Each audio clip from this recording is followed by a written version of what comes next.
Hello guys, welcome back to Dark Angels Intuitions. Welcome back to my channel. Welcome back for another general love reading. And this reading is about no communication. So para to sa mga hindi nag-uusap, okay? And this is not for everyone. Takes what resonates and leave the rest. And this could be a vice versa. So put yourself in a situation kung saan kayo naka-resonate. And this is a timeless reading. Kung kailan nyo ito mapanood, if naka-resonate kayo, then para sa inyo to. Pwedeng nangyari na to, pwedeng hindi pa, pwedeng mangyayari pa lang. So, yeah, or nangyayari pa lang. So, let's see. Ano yung gustong mangyari?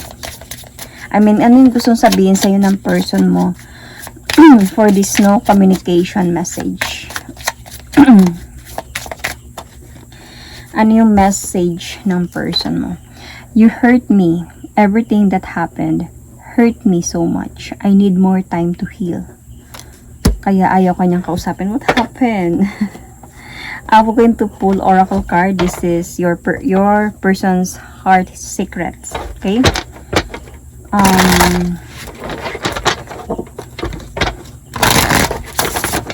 Tignan muna natin sa person mo. Ano yung heart's hidden secret ng person mo? His or her heart's hidden secret. Confession, unveiling, coming clean, messages. How about you?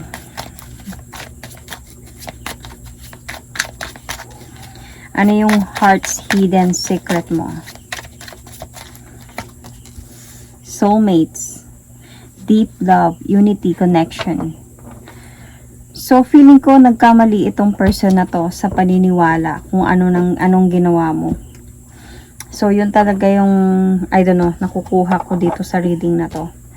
Na nagkamali siya siguro sa ano ba tawag dito? Pagbintang niya sa'yo. Kasi nasaktan siguro siya, hindi niya alam siguro yung totoong kwento. Kaya hindi ka na lang niya kinausap. So, titingnan natin, ano ba talaga nangyari?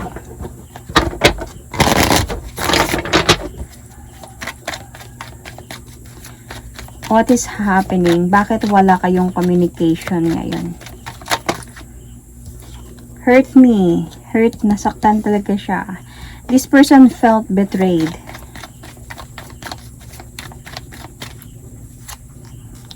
See? 10-10. Siguro madami na kayong pinagdaanan nito. Kaya nga on your part, ramdam mo na baka soulmate na kayong dalawa. And there's a possibility na nga baka soulmate talaga kayo or twin flame, something. I think soulmate. Kasi soulmate yung nakalagay dito eh. So, nakita ko, parang nasaktan siya, parang nabigatan siya siguro sa sitwasyon. And siguro nag-overthink to itong person na to sa mga nalaman niya, sa mga nakita niya. Sa tagal na natin, parang ngayon lang ako nasaktan ng ganito sa mga nalaman ko. But then, hindi naman sabihin na nawala yung pagmamahal niya para sa'yo. And nandito yung confession eh. So, sa part ng person mo. So, unveiling, coming clean, messages. So, might be, sa mga nalaman niya na nasaktan siya, na inakala niyang may ginawa ka, siguro nalaman niya din dito na, hindi mo pala ginawa yun. Nagkakamali lang siya sa mga narinig niya siguro may nagchismis sa kanya, na ito yung ginawa ng person mo, ito yung ginawa niya, tapos naniwala siya agad, kaya hindi ka na niya kinausap kasi nga nasaktan siya. Parang naging problema to sa kanya, sobra siyang nag-overthink. Kumbaga feeling ko no, nangyari to nung time na may problema din siya, personally. May problema na siya siguro sa money, sa finances, family could be, and then may narinig pa siya tungkol sa'yo, na may ginawa ka, something ganyan. So, sobra siyang nasaktan na ang bigat pa ng problema niya, nasaktan pa siya. So, parang na-blind siguro siya. Yun na yung, hindi na lang siya nakipag-usap sa'yo.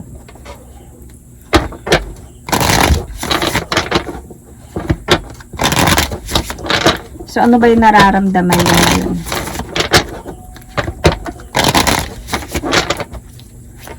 Anong nararamdaman ng person mo ngayon?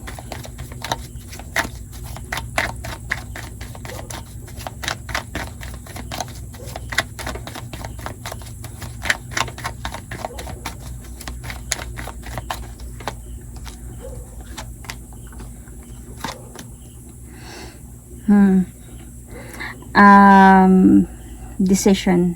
Feeling niya he or she need to make a decision. Na-disappoint talaga siya. Yun yung naramdaman niya. Parang hindi niya na-appreciate or parang nawalan siya ng gana nung time siguro na may narinig siya about you. And but then this person still nasa point pa rin siya na gusto ka pa din niya. And feeling ko dito gusto ka pa din niya balikan. Gusto niya pa din maayos to. Itong pagsasama ninyo. But then, kaya may confession dito eh. Siguro yung nakaramdam siya na niloko mo lang siya, pinaglaruan mo lang siya. O nakaramdam siya dito na baka nagkaroon ka ng iba or something like that. So, kaya hindi kayo nagkaunawaan. Nasaktan talaga siya. Nasaktan talaga siya dito and nagkaroon siya ng feeling na gusto niya na lang na i-let go, na mag-heal na lang siya. Parang para sa kanya, niloko lang ako nitong person na to, i-cut off ko na lang to sa buhay ko. And sobrang nasaktan siya kasi sobrang gusto kanya. And para sa kanya siguro parang so unfair. And hindi dapat niya ginagawa sa akin to, parang ganun. But then, this person, naging brave siya dito, siguro. Dahil na din to, yun talaga nakikita ko sa mga sinasabi ng iba, na kung parang nakinig siya talaga sa mga sinasabi ng iba, ano yung mga sinasabi ng iba about sa'yo.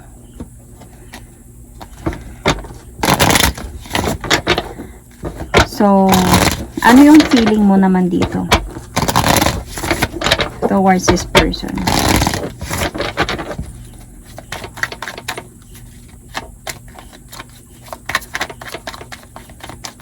Ano yung feeling mo towards this person?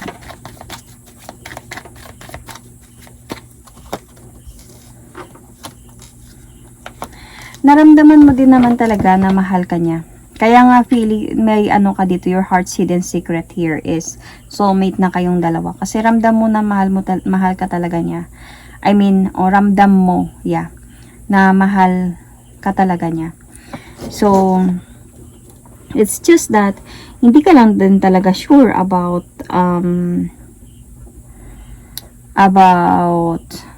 sa mga pwedeng mangyari sa inyo. Pero kaya nga kasi no communication kayong dalawa eh. As a point na ikaw naman dito naglalakas loob ka lang talaga dito na ipaparamdam na you're not affected sa mga nangyari kasi wala ka namang ginawang kasalanan. So hindi ako apektado. Wala akong ginawa. Parang ganon. So clear sa akin to. Kung babalik man siya, kung magpaparamdam man siya ulit sa'yo, and then tatanggapin mo pa din naman siya. Pero you will never say sorry or you will never let this person felt na you're sorry about what happened kasi wala ka naman talagang ginawa. So, I can see here that meron kang feeling dito na magpapakita ka talaga dito ng however, yung kumaga strength na I'm okay. If yan yung gusto mo, yan yung decision mo, wala akong magawa dun. Pero alam mo, naramdaman mo naman talaga yung pagmamahal niya para sa'yo.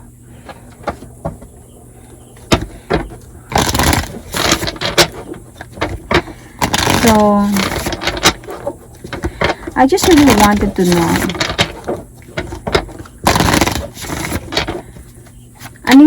ano ba yung nangyari? Ano ba yung ano niya dito? Bakit siya nasaktan?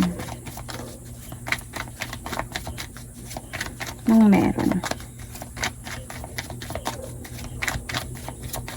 Other than he felt betrayed. See? Pain. Broken heart. Judgment. Cheating. Yun nga talaga. Nasaktan siya kasi nga siguro may mga nakapagsabi dito na yung ikaw niloko ka lang niya, may ibang tao, may iba naman yan siya, may nag-o-offer sa kanya na love iba, or may boyfriend na iba yan, nakikita namin ng ganyan-ganyan. So, kaya sinabi niya, everything that happened hurt me so much, I need more time to heal, kasi sobrang nasasaktan ako ngayon. And and I think this person might be sobrang, he thought na ginagawa niya lahat or nag-e-effort siya para sa inyong dalawa. Akala niya nagmamahalan talaga kayo ng totoo, tapos biglang ganito, biglang ito yung nangyari. Sobrang nasasaktan ako, kailangan ko muna maghilom sa mga nangyari. Gusto ko muna ng changes, gusto ko na i-cut off ito. I want clarity, parang ganun. I want some clarity talaga. So, I wanted to know, bakit may confession dito? So, coming in, messages, bakit merong confession?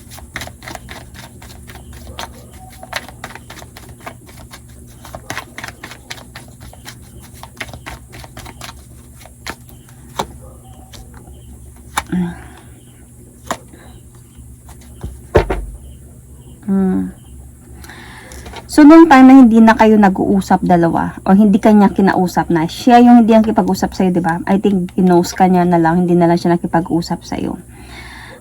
Nagalit ka, kasi parang, trinay mo yung best mo, nakausapin din siya. Nag-effort ka dito na kausapin siya, but then, hindi kanya kinausap. Parang andun ka sa point na, bakit naman hindi niya ako kinausap? Wala naman akong ginawang kasalanan. Ganun yung ano mo dito, atake. So, parang para sa'yo dito na, kung ayaw mo sa akin, di wag. Kaya nga nandito sa point na naglalakas loob ka dito na, hindi ako magsosorry kasi wala naman akong ginawang kasalanan, and okay lang ako kung ayaw mo sa akin, di wag. Kung naniniwala ka sa mga sinasabi ng ibang tao, then go. So, dito sa point na to, nung time na hindi kayo nag-uusap, dito na siya, parang andun siya sa point na naguguluhan na din siya na, tama ba yung narinig ko? Tama ba yung chismis na narinig ko? Or mga anything like that. Baka friends niya lang din yung nakita niya. Baka friends mo lang din yung mga nakita niya. Napicturan ba? May evidence ba or something na akala nila relationship na.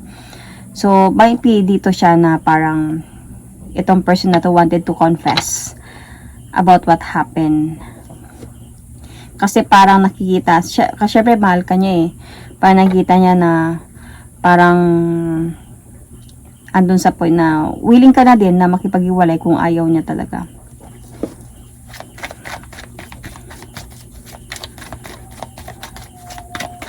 Pero nasaktan ka dito. Ano ba yung plano ng person mo ngayon? Anong plano niya sa inyo? Nahulog yung card. Wait lang. Kunin ko. I don't know where. Wait lang.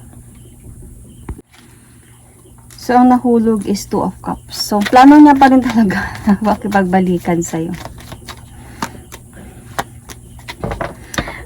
Maibalik yung dati, kumbaga magpakumbaba talaga to siya dito, kasi this person is very much attracted on you, this person is very much into you, and mahal ka talaga niya, naniniwala din talaga siya noon sa pagmamahalan ninyong dalawa, even until now that nakikita niya yung siguro nung time na hindi na kayo nag-uusap, no communication na kayong dalawa, nakita niya din na parang wala ka talagang ginawa, kasi parang siguro while this person might be stalking you on social media, nakikita niya na malinis ka, like hindi ka gumawa ng anything, hindi ka sumama sa iba, at walang lalaki sa mga posting mo or anything else. Parang nagpakatatag ka lang talaga. So, nakita niya yung worth sa'yo. Kaya yung plano niya dito, nabalik-balikan ka and maybe to confess na din about what happened.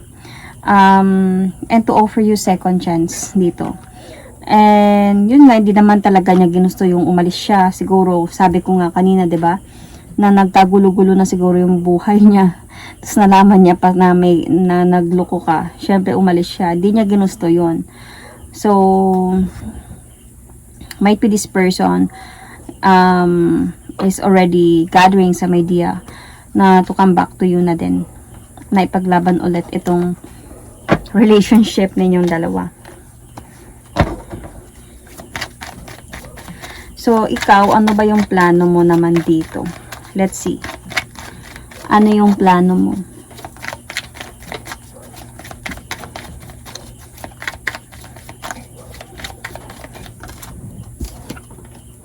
Plano mo lang sumaya. Well, ikaw, mahal mo pa din naman siya. Kaya nga soulmate kayo dito eh. Nagmamahalan naman talaga kayong totoo. Kaya lang ikaw kasi yung tao na brave ka. Hindi ka siguro water sign. Wala sigurong water sign sa chart mo. Kasi you are somebody na parang brave. Na kaya lang kung sakali man na iwan niya na ako. Parang feeling ko dito fire sign. Or feeling ko din dito could be some air sign. Gemini could be. So, parang andun sa point na plano mo pa din naman kung sakaling babalik siya sa'yo. Tatanggapin mo pa din siya kasi mahal mo pa din naman siya. Kasi gusto mo din naman na maging masaya kayong dalawa. And, let's see kung may tinatago siya sa'yo. Ano yung tinatago ng person na to talaga sa'yo?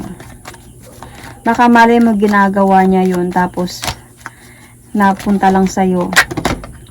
Narcissistic kind of behavior. Okay. So, I can see here na itong person pala na to, parang napagod ata to siya in a way sa pag-aantay sa'yo. So, pasensya na, may maingay ng maaga-aga na kasi. Pusa yun. Anyway, itong person na to, feeling ko, napagod ata to siya. Siguro, sa kakahintay. Might be, sabi ko nga, might be you are LDR. I don't know if nabanggit ko ba yun, LDR na yun.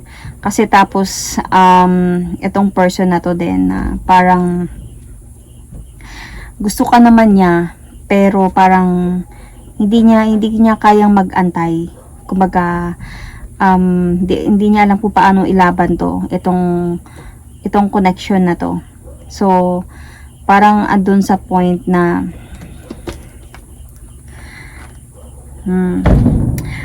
okay, feeling ko kasi dito mayroon talagang mga sumasawsaw dito sa relationship ninyo dalawa. Meron talagang mga sumasawsaw dito. And,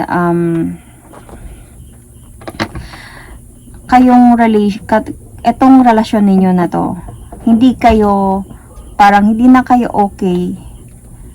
Then, nung time na medyo may communication pa kayong dalawa. Feeling ko dito, ex na kayo na to. And then, nagkausap kayo bumalik siguro to siya sa'yo.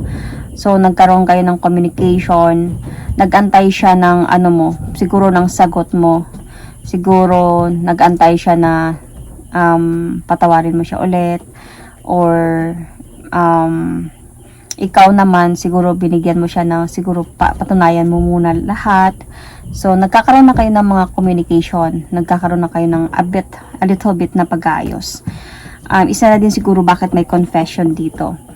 And then, nag-aantay siguro siya ng answer from you, a sign from you na which is, tuluyan na talaga kayo magkaayos.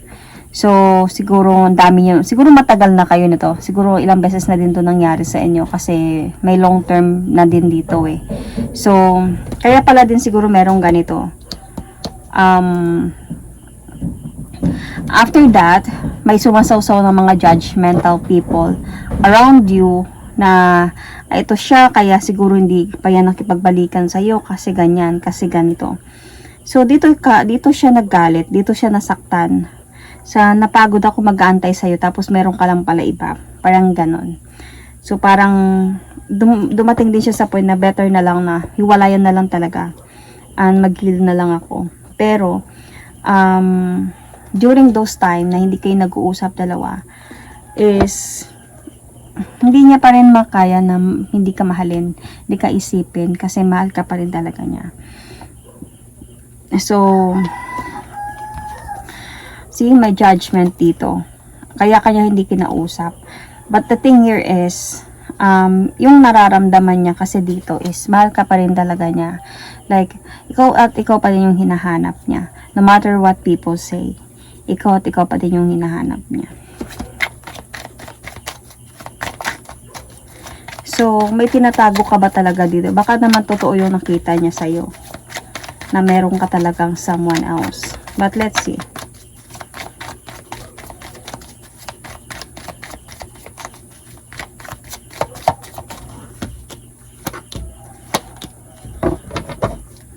Wala.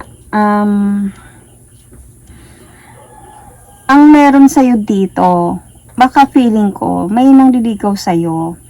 May, kumbaga, may nagpaparamdam. Siyempre, naghiwalay kayo nito eh. Naghiwalay kayo nito, bumalik lang siya sa'yo, nag-confess siya sa mga kasalanan niya, eh syempre may nararamdaman ka pa para sa kanya, mahal mo pa siya, kaya pinagbigyan mo siya. Kaya lang, ang gusto mo dito, hindi kita sasagutin agad, gusto ko muna na patunayan mo yung pagkakamali mo na hindi mo na ulitin talaga yon. So, hindi naman ganun kadali yon. Hindi naman sabihin na araw lang yun or weeks lang yun. Syempre, gumawa siya ng effort, ligawan ulit, parang ganun mga bagay na yan. Siguro nandun ka sa point na yun yung gusto mong mangyari. And while doing that and waiting for your answer, waiting for a sign from you, meron din nanliligaw siguro sa kanya. Baka meron din nagpo-forma sa kanya. And nag-aantay din siguro sa kanya. Yun yung siguro nasagap ng mga judgmental people here. But then, nakikita ko sa kanya dito na hindi, sa'yo. No, not sa kanya. Sorry. Meron din umaaligid-aligid sa'yo. Okay? Ulitin ko. Meron din umaaligid-aligid sa'yo. Meron bang nanliligaw sa'yo? Meron bang meron sigurong nagpo-propose sa'yo or anything. Pero sa point na alam mo na meron ding nag-aantay sa'yo na siya na ngayon. So, minsan gumugulo din to sa isipan mo kung babalik ka ba talaga sa kanya or hindi. Pero sa totoo lang, mas mahal mo to siya. And the thing here is, ang iniisip mo kasi dito, yung mga kasalanan na nagawa niya before. Kaya nga nagko-confess siya dito eh. Bumabalik siya. So, syempre may fear na sa'yo dito na baka gagawin niya lang din ulit yun. And itong person na to na nakikipag sa'yo, yung new person na to, syempre nasa point din na kikilalanin ko na naman to. Mga ganong mga bagay. Getting to know each other. So, itong new person na to, ito yung nasagap ng mga judgmental people or might be chismoso.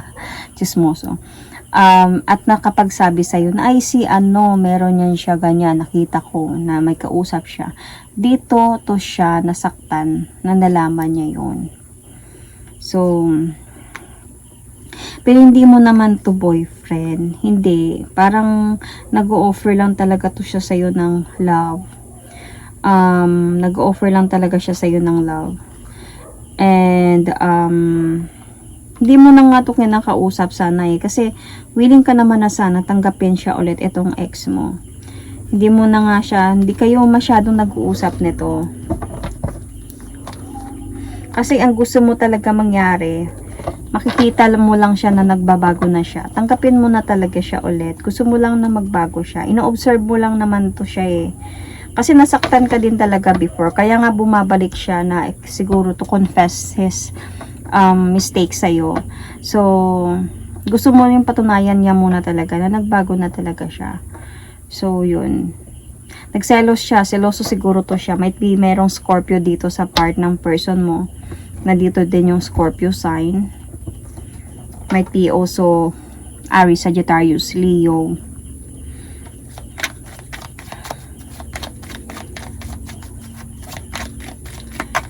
So, ano yung magiging outcome dito?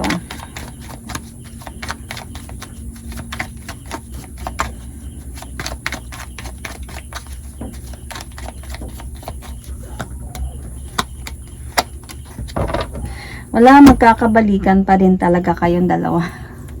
Kaya nga soulmate eh. Soulmate and the lovers. Sa una pa lang, ramdam mo na yun that there is really connection sa inyong dalawa. Ramdam mo na yun. Nandito yung lovers card, could be soulmate, souls, pwedeng twin soul, twin flame, soulmate thing.